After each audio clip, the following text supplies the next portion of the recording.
Hey guys, welcome to an interesting video on Wild Rift. So we're back with a Vayne commentary guide. Now, Vayne I feel has been slightly underrated. I feel that a lot of other ADCs now are a lot more popular. For example, Lucian, Caitlyn, etc. Although these are indeed really strong ADCs, but I think that Vayne is one of these strong, like S plus tier ADCs that aren't really recognized as really being very strong. The other one being like Xayah. I feel that Vayne and Xayah are a little bit underrated when it comes to how strong they really are compared to people's perceptions of how strong they actually are. Anyways, say this in basically every Vayne video, but Vayne's weakness is mainly her lack of range and her laning phase, and of course also the fact that she is single target, but that is kind of by design of how her champion is supposed to work. So in this particular lane against Ezreal and Nami, it's a really tough lane for us because Ezreal and Nami have a lot of poke and a lot of damage, whereas we have very little range, so we should basically be struggling in CS. I say should because Nami hasn't actually showed up to the lane, so just by the fact that we are 2v1, we're actually having a really good time at this particular moment. We see Nami coming in from a dangerous area, and I ward the bush to see if we can get on some free damage onto Nami, and we do. However, Camille pops over the wall with her level 3. I'm going to pop the exhaust immediately. I get hit by the tactical sweep, tumbling backwards into the wall, flashing over, and I'm basically almost dead. So I managed to tumble into the tower, and Camille tanks 2 tower shots as I pick up the fruit, and I do get first blood. Now, I don't actually see the Ezreal chasing me. I know it's pretty obvious that he's chasing me, but you gotta understand that at that point in time, I was just trying not to die to the Camille, so I didn't notice Ezreal was right behind. I thought I could turn around to try to help Soraka out against the Nami, but I found myself face first into an Ezreal, trying to condemn him against the wall. It kind of worked, but I still died anyway, so overall we trade 1 for 1, but I do get the first blood goal, so overall still pretty good for me. It does accelerate me quite a bit, and yeah, so I think overall that went pretty well. Trading 1 for 1 is fine by me in this particular case. Vayne scales way better than Ezreal, so I'm alright to trade 1 for 1 with the Ezreal. Alright, so anyways, in this particular match, I chose to pick Vayne mainly because of Dr. Mundo. Dr. Mundo, of course we know, is a tank that is really difficult to kill. A couple of tanks are really difficult to kill unless you have a Vayne. Tanks like Sion, like Dr. Mundo, like Nasus when he gets to like late game, really difficult to take down if you don't have a Vayne.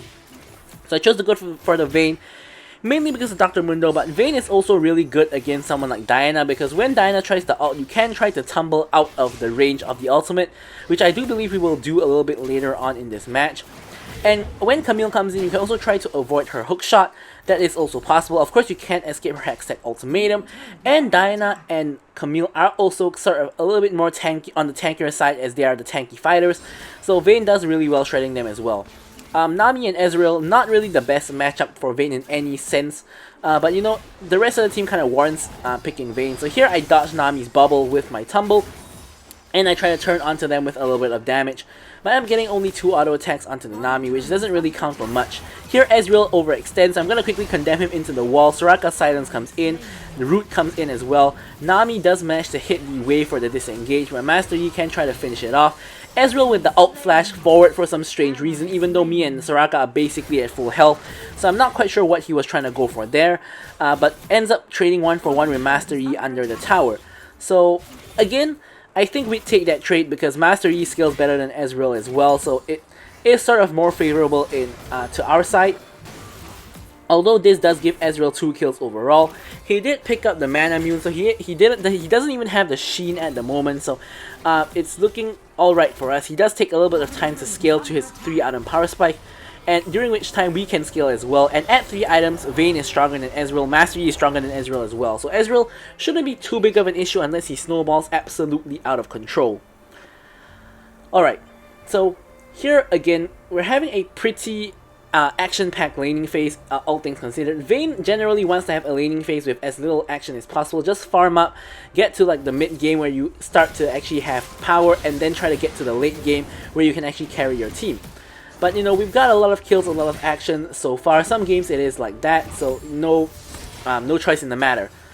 Alright, so I'm going to quickly discuss Vayne's build. But actually before we get into that, we're going to have objective spawning really soon. We see Camille coming over to our lane. Here I'm just going to get free damage onto Ezreal. Diana hops over the wall as well. Ezreal comes in with the ultimate. Here they've expended their stuff. I'm trying to go back in to try to, you know, get some kills or something like that. So unfortunately though, here I'm kiting out, and I do manage to actually kite out the Diana.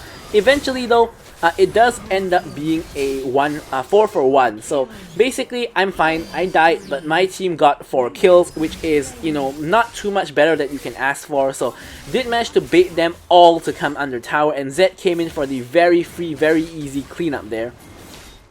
Alright, so this basically allows us to go onto the dragon. However, because Master Yi was completely out of position and not ready to actually contest dragon at this point in time, the enemies will be able to show back up here. Here, Diana comes in.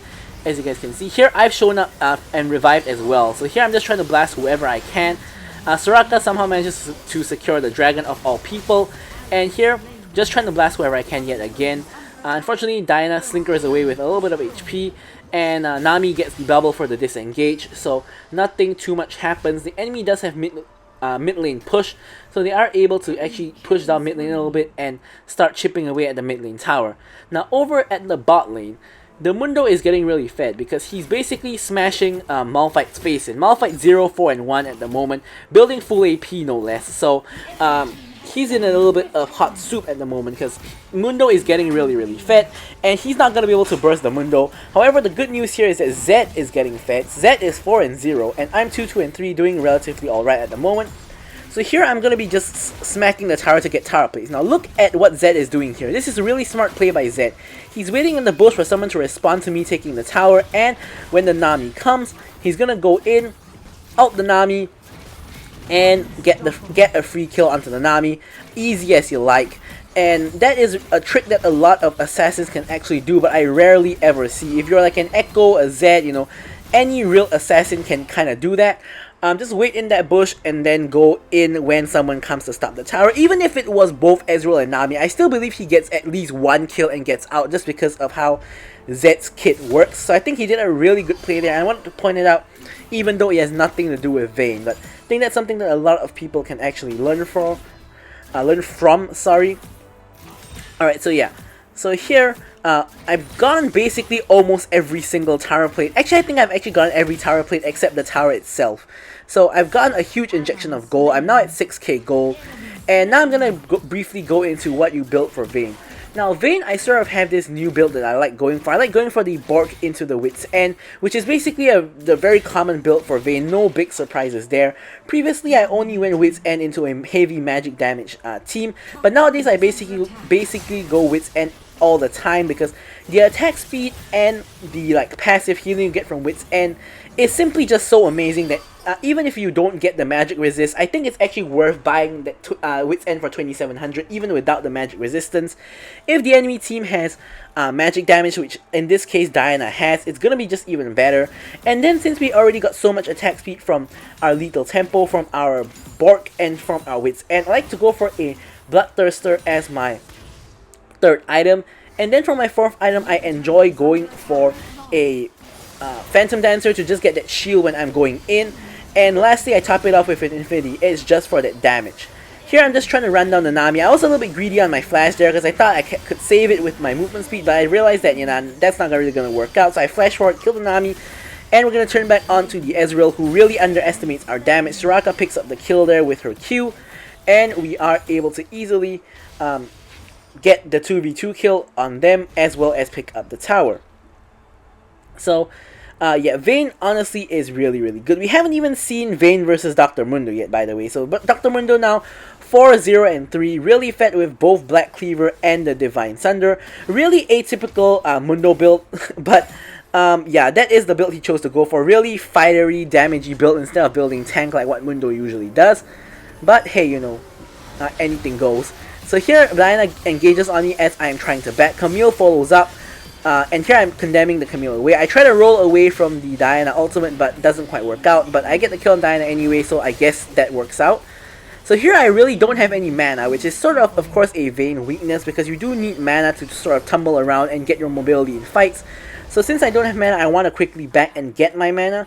So I do back, I restore my mana. I also managed to pick up my Wit's End as well as my Stasis, because I do have a lot of gold in the pocket from all of those kills that we got and we haven't been able to back.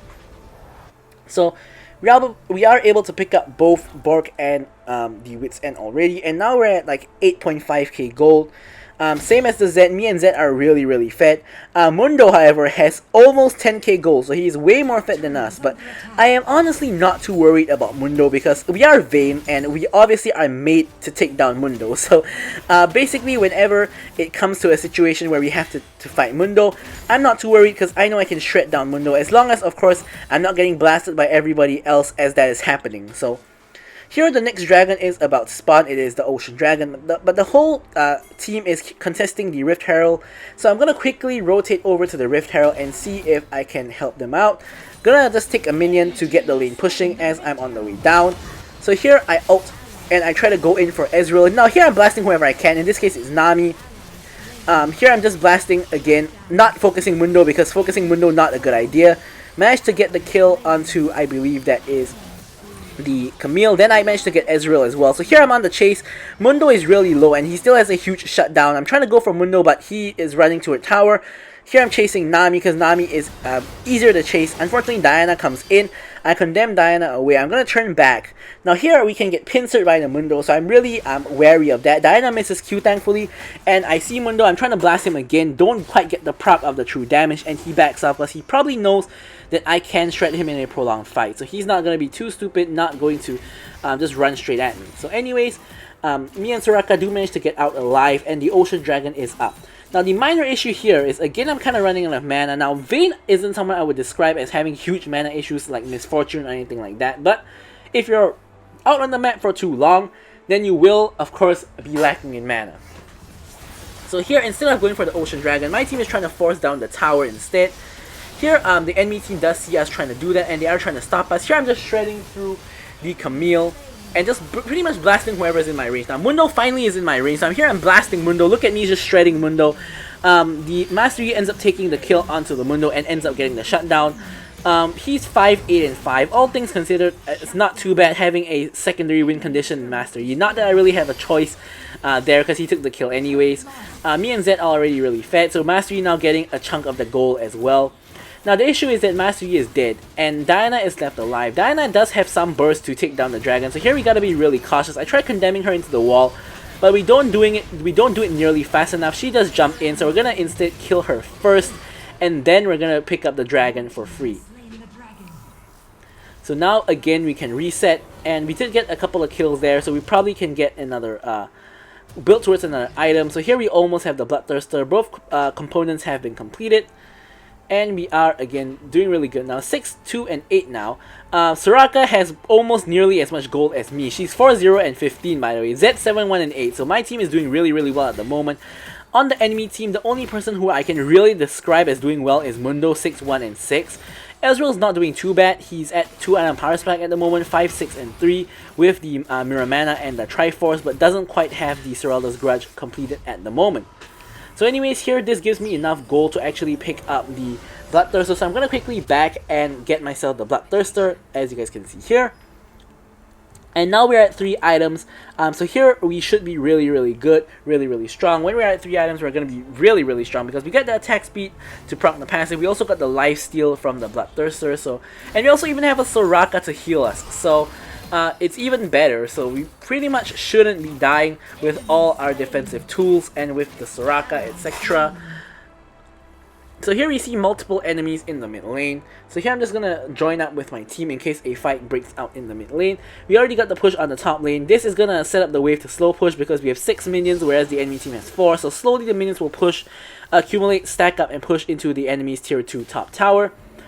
So we are free to move around the map and do other things.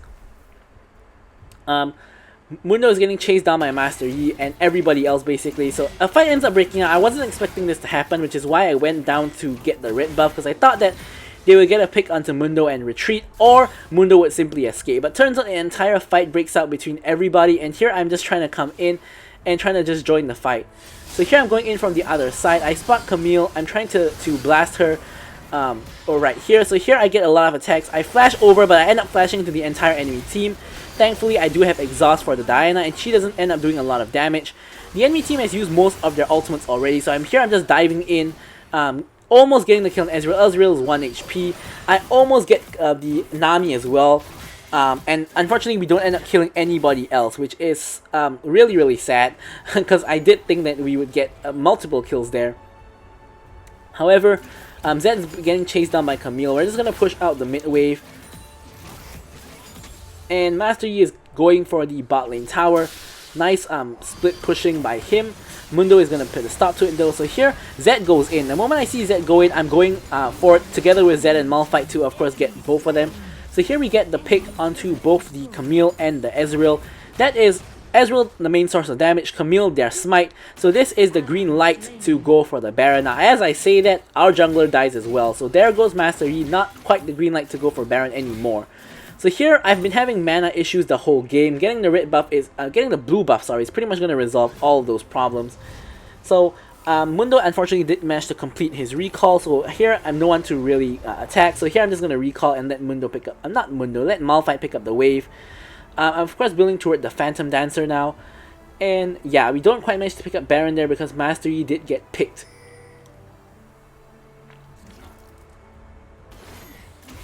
Alright, so here in my downtime, I'm going to quickly go ahead and pick up the Crux here. At this point I do pretty high damage, so despite being only single target, I can pick up the Crux relatively quickly. And I'm going to recall probably because I have the Phantom Dancer, so again, kind of a little bit unfortunate timing from me. I basically recalled, got out on the field, and picked up a camp and recalled to get Butler. So I did the same for Phantom Dancer, so a lot of tempo lost there. But yeah, so here we are at almost full build, and we are super duper strong at this point in time. We should be able to kill basically anybody on the team, 1v1 and maybe even 2v1 at this point. We're just really, really fed at the current moment. So here we're fed enough that we're just gonna straight up just start out the Baron. So here, a really good time to start Baron is when Dragon is spawning, because that's when most teams are sort of trying to prepare for Dragon and they don't really suspect that you're going to start Baron. It's kind of like a really sneaky Baron start. Now they of course do know now that we're doing Baron, so here I'm going to turn on to the enemy team, and now we have 2 people in the pit. I'm just going to blast wherever I can. Here Mundo, as you guys can see, he's going to get shredded by me. Look at the damage onto Mundo. Enemy team does steal the Baron, unfortunately. But here I'm just continuing to shred the Mundo. Just going to get the kill on Mundo. There we go. Avoiding Nami's bubble. Chasing down Nami and getting down the kill onto Nami as well. Then I'm chasing down the Diana. Diana stasis, but really doesn't matter. She knows that she's dead. She gets silenced by Soraka, and there she goes. And pretty much we get a clean ace there, which basically means that we win the game. We don't need the Mountain Dragon, don't need the Baron. Just going to go straight for the end. Alright, so there we have it. Pretty dominant Vayne gameplay in the end. 11-2 and 11. Did really, really well on that one. So anyways guys, thank you guys so much for watching the video, and goodbye.